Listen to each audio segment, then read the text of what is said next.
pour le monde militant français, d'une part, la solidarité transnationale n'est pas quelque chose qui est donné en soi. Voilà, le référent reste quand même assez national, franco-français, disons, en termes de problématiques de lutte féministe. Et deuxièmement, parce que y a la question qui se pose de comment, pour des féministes qui sont en solidarité, notamment avec les minorités, enfin les minorités musulmanes en Europe, comment ces mouvements féministes-là peuvent se solidariser avec un mouvement dont le langage de lutte est le fait d'enlever le voile en Iran. Il y a une part du mouvement dont la réaction a été de dire en fait on préfère laisser parler les premières concernées, nous on n'est pas premières concernées, on ne connaît pas assez bien la question, donc on va s'abstenir. Et c'est très important de prendre conscience de cette question de la parole des premières concernées, de la question de la parole située, mais il ne faudrait pas que ça devienne non plus un paravent pour cacher les timidités ou les prudences qu'on peut avoir. Sachant que la curiosité féministe, le fait de s'éduquer, le fait de s'éduquer, c'est un petit peu le fait de s'informer, le fait d'apprendre ensemble, le fait d'aller poser directement des questions à celles qui ont les expériences, c'est une pratique féministe qui date de très très longtemps et qui est aussi un des piliers. Et la solidarité, justement, est une pratique qui s'ancre là-dedans. Peut-être je peux aussi parler de Ni Una Menos, bien sûr, qui est un slogan qui est forgé par les féministes argentines, qui reprennent une poétesse mexicaine qui, justement, écrit cette poésie « Plus une de moins, plus une femme de moins », en contestation face au féminicide à Ciudad Juárez au Mexique. Et cette poétesse, d'ailleurs, est assassinée dans les mouvements de répression de toutes les personnes qui essayent de documenter les féminicides. Au Soudan également, la grammaire, les chants, les poésies de la révolution sont souvent slamées et portées par les femmes. Et c'est aussi le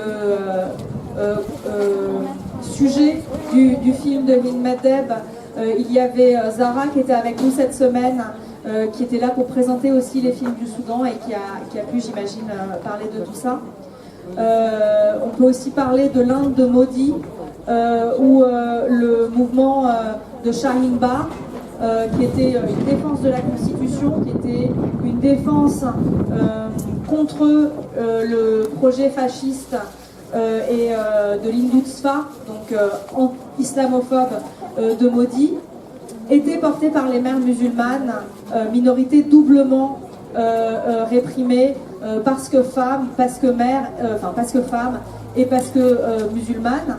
Et ce qui était très intéressant, c'est que depuis cet espace, depuis cette position doublement minorisée, eh bien, elles sont devenues le lieu d'articulation d'une demande qui était « Save the Constitution ». Il faut sauver la Constitution indienne.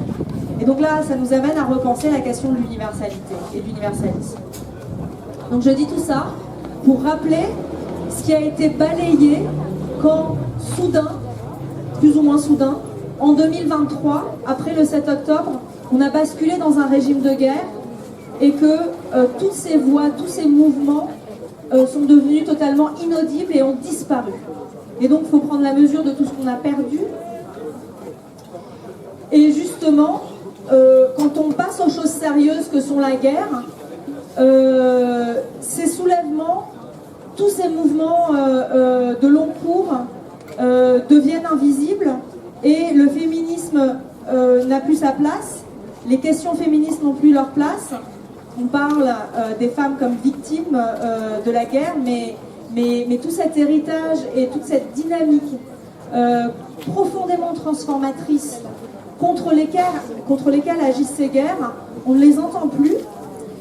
Et donc ma question, c'était comment ces mouvements féministes et ces pensées et les pensées qu'elles ont produites peuvent nous donner des outils, peuvent nous donner des références pour penser justement ces situations de guerre extrêmement compliquées et extrêmement dévitalisantes qu'on est en train de vivre, où on ne sait plus si on est dans la guerre ou dans la paix, parce que concrètement, ça fait plus d'1 an qu'il y a un cessez-le-feu à Gaza, et il continue à y avoir tous les jours des morts et des frappes. Ça fait plusieurs mois qu'il y a pseudo un cessez-le-feu au Liban, et il continue à avoir des destructions de villages entiers. On ne sait même plus si on est en cessez-le-feu ou pas en Iran, puisque les belligérants ne sont même plus d'accord pour savoir s'il y a ou pas des négociations. Donc en fait, quand on parle de ni guerre ni paix, concrètement, on est en train de parler de ça.